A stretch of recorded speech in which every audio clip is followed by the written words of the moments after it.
Ven, sígueme, una charla entre amigos, el podcast donde exploramos el amor de Jesucristo y su impacto en nuestras vidas. Bienvenidos. Hola amigos, bienvenidos a un episodio más de Ven, sígueme, una charla entre amigos. Yo soy Adriana. Yo soy Reina. Y amiga y amigos que nos escuchan, nos ven. Miren, estos dos capítulos están llenos de información muy interesante. Y creo que el acercamiento que vamos a tomar en estos dos episodios, en el que vamos a repasar Alma 30 y Alma 31, van a estar llenos de, ¿cómo podría decir esto? Retos. Como vamos a retarnos a nosotros mismos y a ver cosas que quizás no vemos normalmente en las escrituras. Y les voy a decir el por qué creo que va a pasar esto. Fíjense, en las escrituras tenemos siempre ejemplos de cosas buenas que pasan y tenemos ejemplos de cosas malas que pasan, ¿cierto? O sea, siempre hay sobre la buena doctrina y hay sobre los malos ejemplos de gente que no está siguiendo la doctrina o que no está siguiendo a Jesucristo o lo que dicen los profetas, ¿verdad? Y la pregunta muy importante que les voy a hacer el día de hoy es, ¿por qué creen que hay tantos ejemplos negativos? Y creo que la respuesta más común sería, pues, para que no cometamos esos errores, ¿verdad? ¿Por qué estaban cometiendo eso? Pero ¿sabes qué creo que es muy interesante? Que de repente podemos agarrar estos malos ejemplos como Corior el anticristo, de quien vamos a hablar el día de hoy, y de los soramitas que hablaremos en el siguiente capítulo, y podemos pensar, lo hicieron muy mal, muy mal, muchachitos. ¿Y sabes qué es eso? Eso, déjate ya de eso no está tan mal porque pues ya están en el pasado y ya, ¿qué más? Pero creo que podemos llegar a pasar a esto de mirar quién es un anticristo y quién es un soramita y quién está en la torre levantando y haciendo oraciones. Porque entonces eso me hace sentir a mí menos mal de lo que yo estoy haciendo. ¿Sí? Entonces, creo que lo que vamos a retar y que vamos a intentar hacer en estos capítulos es realmente que nos pongamos en un lugar de reflexión muy profunda, como normalmente nos gusta hacer, y de mirarnos a nosotros, porque yo creo que el Señor le mandó a Mormón que escribiera todo esto con tanto detalle para que nosotros podamos reconocer cuando empezamos a pisar la raya o estamos en medio, cuando ya estamos dentro de ese mismo problema, para que no lo repitamos. Y en lugar de mirar quiénes de allá afuera pueden estarse comportando como tal o tal persona, puedo ver qué cosas yo estoy haciendo que me están haciendo ver como tal y tal persona o como tal y tal grupo. ¿Qué les parece, amigos? Eso es lo que vamos a hacer el día de hoy. ¿Estás de acuerdo conmigo, amiga? Sí, claro. Y lo que pasa es que es muy fácil leer una historia y ponernos como los héroes, ¿no? O sea, Exacto. vernos reflejados en el héroe, en el que se porta bien. Yo soy el Nefi de la historia. Eso. Pero creo que para poder entender mejor las escrituras, podemos ponernos en los zapatos de todos. O sea, en los zapatos, hablando de la historia de Nefi, ¿verdad? En los zapatos de Saría, en los zapatos de Lamán y Lemuel, de Sam, o sea, de ver las diferentes perspectivas para poder entender mejor la historia y para que no nos quedemos con esa idea de, pues yo soy muy bueno, a mí no me puede pasar estas cosas, ¿verdad? Pero ¿qué pasa cuando nosotros nos equivocamos también? ¿Qué pasa cuando nosotros podemos convertirnos en un anticristo? ¿No? Claro. Entonces creo que me encanta que lo vemos desde esta que lo vamos a hablar desde esta perspectiva y ojalá que sientan que pueden tener, no sé, beneficio de esto. Así es. Y entonces así bien breve, ¿de quién estamos hablando aquí? Estamos hablando acerca de Corior. Él es un anticristo, una persona que se burla, que está en contra de las enseñanzas de Jesucristo y llegan al pueblo de Amón. Este pueblo es un pueblo fuerte en la iglesia, pueblo numeroso, un pueblo que creía en vivir los mandamientos de Dios. Ellos, de hecho, basaban esta libertad religiosa en la escritura de la Biblia que dice, escogeos hoy a quién sirváis. Y lo ocupaban ellos para entender que todos tenían la oportunidad de escoger qué era lo que querían y no se les podía obligar a nadie a que creyeran en Dios o que creyeran en Dios de la manera que ellos creían. Sin embargo, a mí se me hizo muy interesante leerlo y ver cómo su definición de libertad era diferente a nuestra definición de libertad. Y sé que es porque era el tiempo, la cultura, o sea, no estoy criticándolos, ¿no? Pero él va a un pueblo a enseñar Y cuando llega, la gente pues no le cree, no lo acepta, no nada, y él se va. Llega con otras personas, les empieza a ocasionar un poco de revuelo ahí a la gente, y entonces lo amarran, lo llevan con el juez superior, ¿no? Y aunque tiene libertad de expresión, libertad de creer en lo que él quería, de todos modos lo amarraron. Y llega con el juez superior se va y lo lleva con el sacerdote, con el líder espiritual, que en este caso era Alma. Calma. Y ahí entre los dos están viéndolo. Y él dijo, si fueran en nuestros tiempos, a lo mejor, y pues no, oye, ¿cómo crees? No, pues si tiene esta libertad, y aparte, ¿cómo lo voy a llevar yo con el sacerdote para que él lo juzgue? No va a suceder, eso no sucede en estos tiempos. Sí, solo se me hizo interesante ver la diferencia de cultura. Pero bueno, este anticristo o este Corior, una de las cosas que me impactó que enseña él, es que les está diciendo en pocas palabras tontos por creer en Dios. Ajá. Él les dice que ellos realmente no saben que va a venir Jesucristo, él no saben si realmente va a haber una remisión de pecados. O sea, dice, ¿cómo es que se atreven a creer en esto? Y les dice algo en el versículo 16, donde dice, mas he aquí, esto no es sino el efecto de una mente desvariada, y ese trastorno mental resulta de las tradiciones de vuestros padres, que os inducen a creer en cosas que no existen. Yo pensé en cuántas veces he escuchado esto. La idea de que el ser una persona religiosa, el creer en algo que no puedes ver, el vivir dentro de una estructura tal vez de mandamientos y de reglas y de leyes y de todo, te puede hacer ver como una persona tonta, una persona débil, un borrego, ¿no? Alguien que tiene, como dice aquí, trastornos mentales. O sea, es por tu ansiedad, es por tu depresión, es por tus necesidades, por tus traumas que estás en la iglesia. Y creo que esto, si no estamos nosotros conscientes, nos puede afectar. Porque, por supuesto, o sea, el hecho de que a mí hay personas que me han dicho, pero ¿cómo es que siendo una trabajadora social, cómo es que trabajando con miembros o exmiembros de la iglesia y sabiendo el daño que hace la religión, tú todavía la sigues practicando?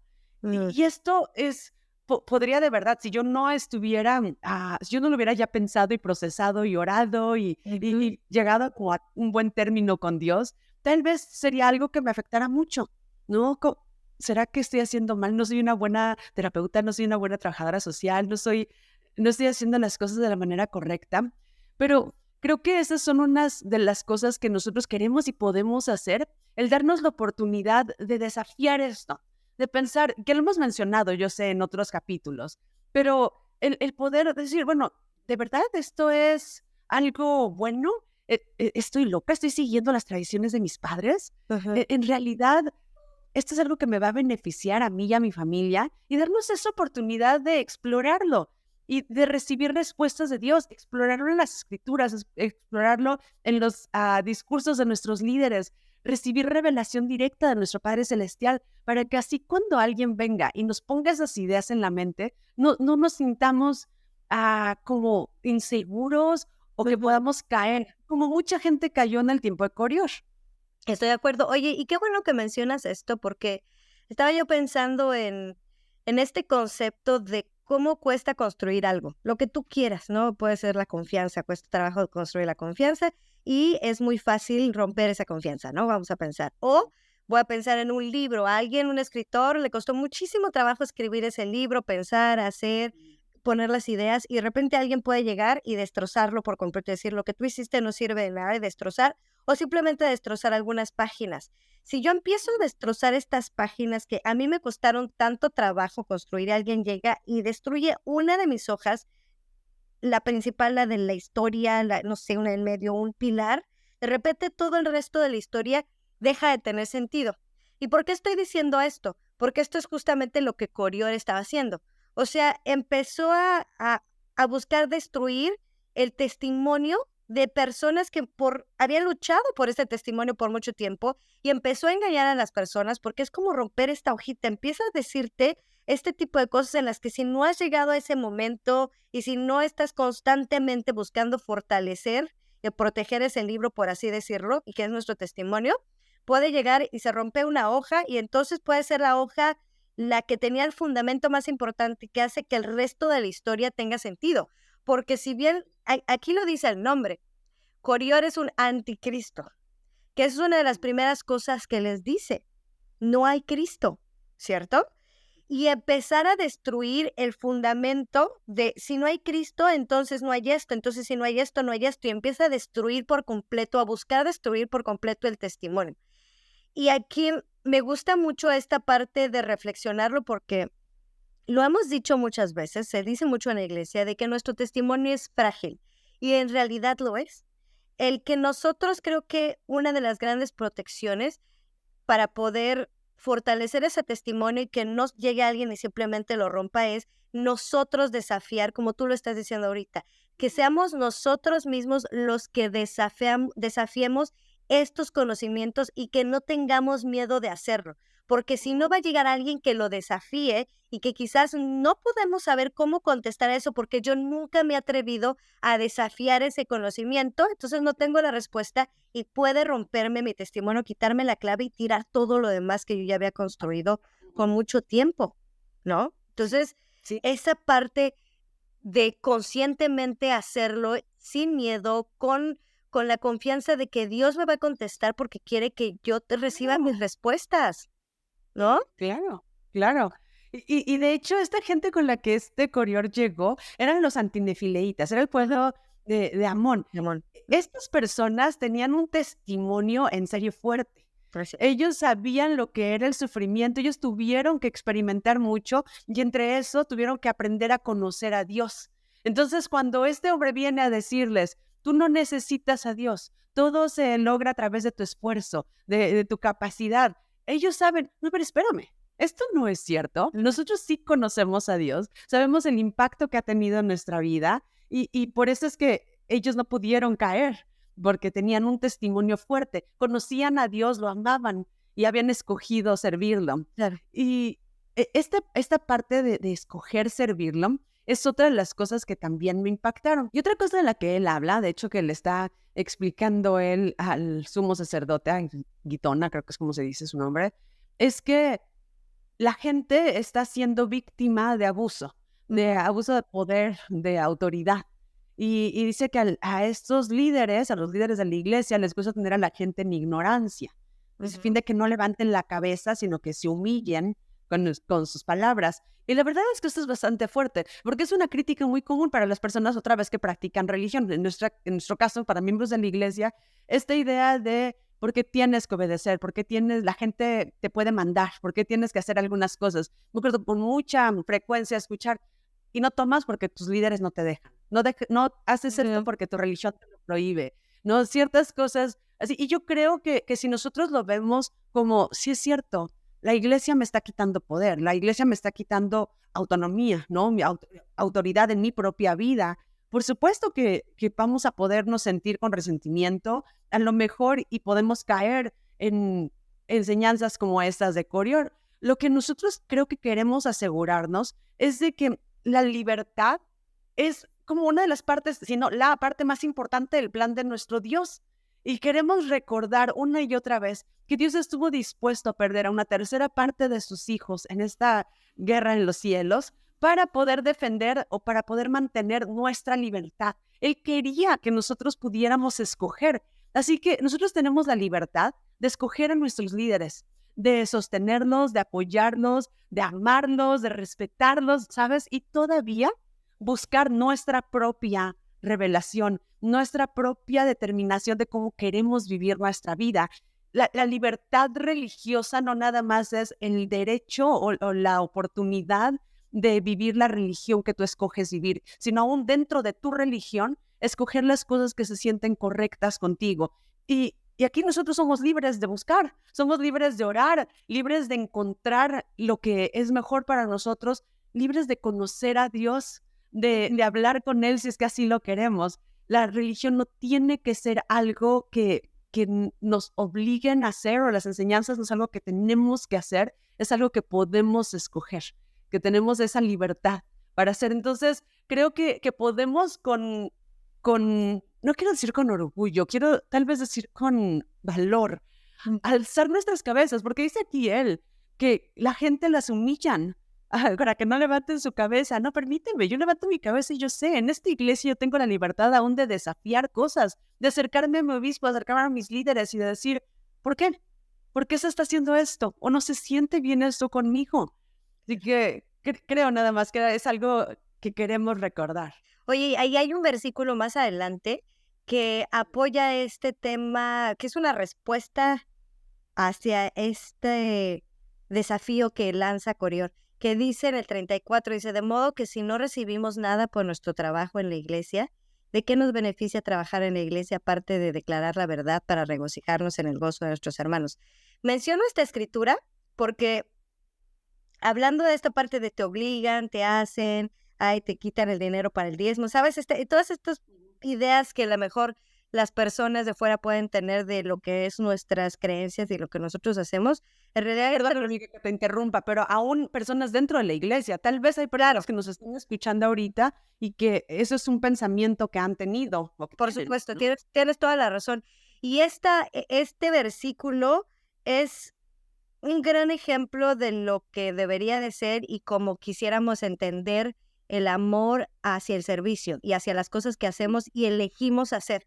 Si yo elijo servir en tal llamamiento, no me beneficio en nada, no recibo un pago, no recibo absolutamente nada. ¿Por qué lo habría de hacer? ¿Cuál es mi beneficio? Mi beneficio es mi crecimiento personal, mi beneficio es acercarme más a Dios, mi beneficio es lo que yo obtenga a través de este llamamiento. Mi beneficio de pagar el diezmo es tal, mi beneficio de no tomar alcohol, de no fumar es tal. Y sentir estos beneficios en nuestra vida y mirarlos y apreciarlos. Y creo que otra vez el camino del agradecimiento y del reconocimiento de las cosas que tenemos puede llevarnos a empezar a aclarar a lo mejor esas dudas, a aclarar o poder responder a este tipo de juicios y que se tienen de nosotros, ¿no? Que pueden llegar a tener de nosotros y de lo que hacemos. Y también que nosotros podamos entender a otros que toman una decisión diferente a la que nosotros tomamos, ¿no? Claro, claro. Porque si eso les beneficia, si eso les hace sentir bien, pues esa es la decisión que ellos tomaron y a nosotros nos toca pues escucharlos y dejarles ejercer esa misma libertad que nos están permitiendo a nosotros. Claro, claro que sí. Y fíjate que, bueno, si vamos un poquito con la historia, Ujú. vemos que aquí ya entra Alma después, que es el líder espiritual, ¿verdad? Y empieza a desafiar un poco a Coriol y a preguntarle como, ¿de verdad estás negando a Cristo? ¿De verdad crees que engañamos a este pueblo? Y Coriol está diciendo, sí, o sea, sí, yo estoy seguro de que es un engaño y que no hay evidencia de que hay Dios y de que no va a venir. Y todo lo dice con una seguridad y con una autoridad, ¿verdad?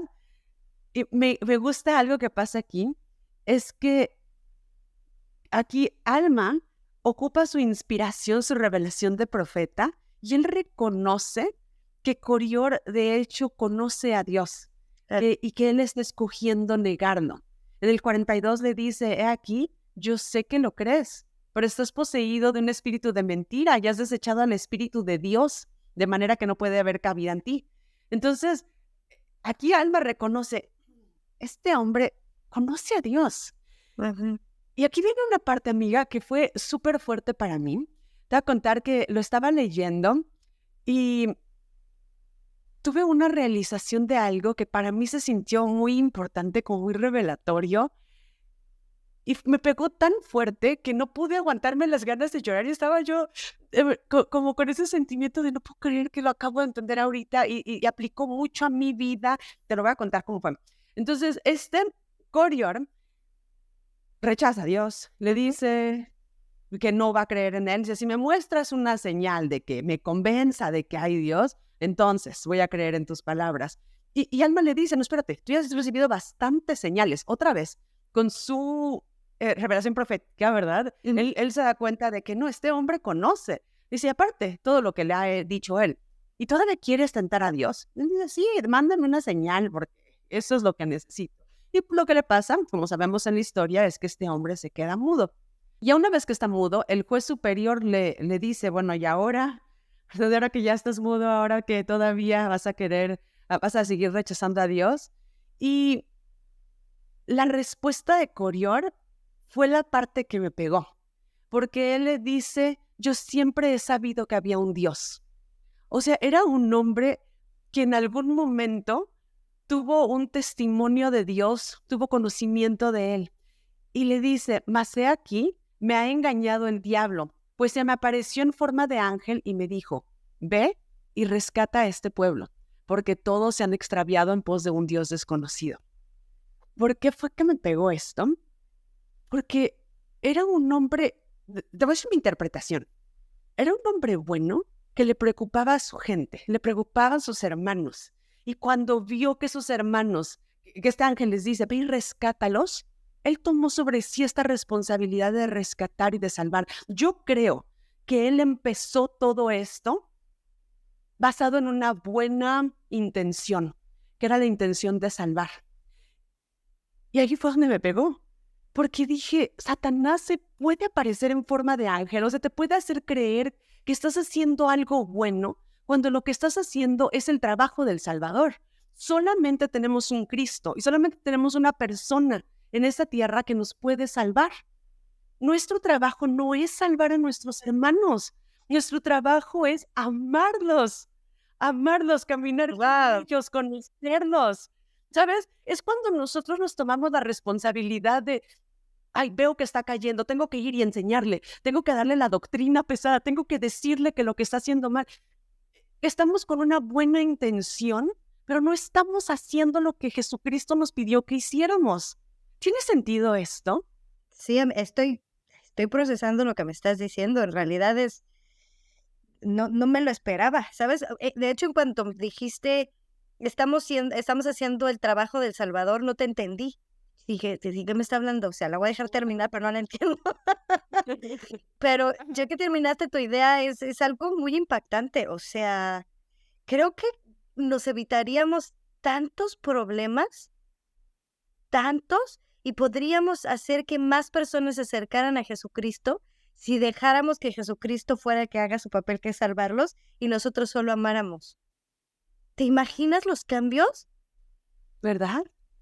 Es que es mucho, espérate, o sea, perdóname. O sea, lo que acabas de abrir aquí es muy fuerte, porque en verdad estoy pensando en todos esos momentos en que de repente veo o escucho comentarios de esto no debería de ser así, entonces con expresiones de enojo, de tengo que defender, tengo que hacer, tengo que ser el portador de todo lo que es bueno y defender todo lo malo y sacarlo, y entonces ataco a todos los que van en contra. Proteger a la iglesia, A proteger. proteger a Dios. O sea, ¿cuántas veces no van a hablar acerca de esto, de mi Dios o de... O sí de esta está ahí, doctrina, ay, sí. ¿verdad?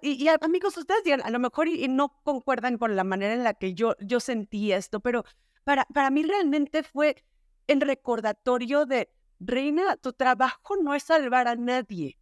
Y creo que me pegó tan fuerte porque aún grabando este podcast, muchas veces pienso, y aún cuando oro, es, por favor, ayúdanos para que si hay alguien que está batallando, para que si hay alguien que necesita escuchar de ti, lo pueda hacer. Y no creo que mi intención es mala, no creo que mi deseo ni que mi oración es incorrecta. Lo que creo es lo que me puede llevar a hacer si lo tomo tan como personal, como es mi trabajo hacer esto. No es ni mi trabajo ni mi responsabilidad. Dios nos dijo, el primer mandamiento es amar a Dios. Y nosotros queremos aprender a conocerlo para poderlo amar. Así que a medida que estudiamos las escrituras, a medida que platicamos con Él, que tenemos esta relación con Él, aprendemos a amarlo y entonces escogemos servirlo.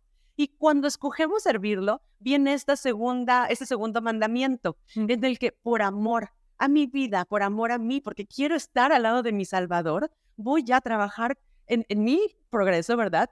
Y en mis hermanos. Entonces, lo que queremos hacer es llevarles este amor de este Dios que conocemos, de estos padres celestiales que conocemos y que amamos, lo queremos llevar a nuestros hermanos, pero no a través de el interés o la intención de salvar, sino de amar y de caminar en sus zapatos. Si en lugar de ser Corior, escogemos ser, porque Corior era el anticristo, él estaba haciendo cosas contrarias a lo que Cristo haría. ¿Qué es lo que Cristo sí haría? Cristo nos dijo, ven, sígame. Y él caminó con sus hermanos. Él entró a sus casas. Él se sentó con ellos a comer. Él los conoció, vio su dolor. Él lloró. Con la hermana de Lázaro, cuando se enteró que estaba que estaba muerto su hermano, Jesucristo sabía que iba a levantarse de los muertos y aún así él lloró con ella, compartió su dolor, empatizó, se puso en los zapatos de la hermana de Lázaro y lo sintió. ¿Qué tal que nosotros escogemos no ser anticristos, escogemos no ser coriores y escogemos ser Jesucristo, el ejemplo de Jesucristo, perdón, haciendo lo que él hizo y caminando con nuestros hermanos y amándolos? Bueno, y a lo mejor para terminar este episodio, les comparto otra cosa que también me costó un poquito de trabajo. En el último versículo, bueno, vemos que aquí entonces al final Corior sale de ese pueblo mudo todavía arrepentido del error que cometió y se encuentra con los oramitas que al final de cuentas lo atropellan, lo pisotean y mueren. El último versículo dice, y así vemos el fin de aquel que pervierte las vías del Señor. Y así vemos que el diablo no amparará a sus hijos en el postrer día, sino que los arrastrará aceleradamente al infierno. Cuando leí esta escritura, me dio así como un medio, como, ay, no, espérate, Dios no hizo que se muriera Corior, ¿no? O sea, Él no mandó que lo No, no, mataran. no. Y no es como que todas las personas que están en contra de la iglesia tienen que morir y tienen que morir de una manera tan fea como fue la muerte de Corior. Y dije, no, no, espérate, es que eso no es lo que está hablando, me estoy perdiendo de lo que realmente es el propósito. Y esa es la interpretación de Mormón, ¿verdad? Ujú. Él ve la historia de Corior y dice, bueno, eso es lo que le pasa a las personas que no están en contra, digo, que están en contra de Dios, ¿no? No, no necesariamente, como yo lo entiendo, quiere decir, eso es lo que les pasa, mira, se mueren y les va mal y se quedan mudos. No creo. Creo que el punto aquí es que el diablo no amparará a sus hijos en el Así es. tercer día, porque Jesucristo sí nos ampara. Nosotros nos podemos equivocar. Corior pudo haberse arrepentido mientras que estaba siendo atropellado y aplastado y haber tenido un arrepentimiento sincero y todavía está ahí su Salvador para borrar sus pecados y para decirle, ven tú que bendito eres, Ujú. ¿verdad? Porque ahí va a estar siempre nuestro Salvador porque Él quiere que estemos con Él quiere que tengamos vida eterna. Sin embargo, Satanás no va a hacer eso. Él no va a amparar a sus hijos. Él, una vez que ya le serviste de la herramienta que él necesitaba, ya no va a venir a ayudarte o a salvarte. Y no, no estoy asumiendo que sé exactamente qué es lo que hace Satanás, pero lo que sí sé es lo que hace mi Dios. Y él no nos va a mandar matar. Ya hubieran matado a muchos de nosotros cada vez que nos portamos como anticristos. Porque, amiga, podemos ser anticristos nosotros en muchas maneras. O sea, no solamente como lo mencionábamos hace ratito, pero ¿qué tal esas personas que dicen cosas, que decimos cosas como si fuera lo que Jesucristo quisiera? ¿No?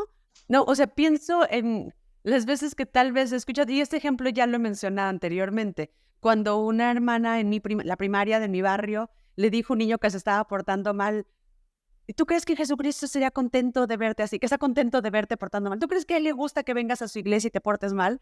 Ujú. Y que no son cosas que tal vez son malintencionadas, igual que ocurrió tal vez, no era malintencionado, tal vez es con la intención de salvarlo, de ayudar al niño. Pero Ajá. ¿cuántas veces no enseñamos cosas que Dios no enseñó?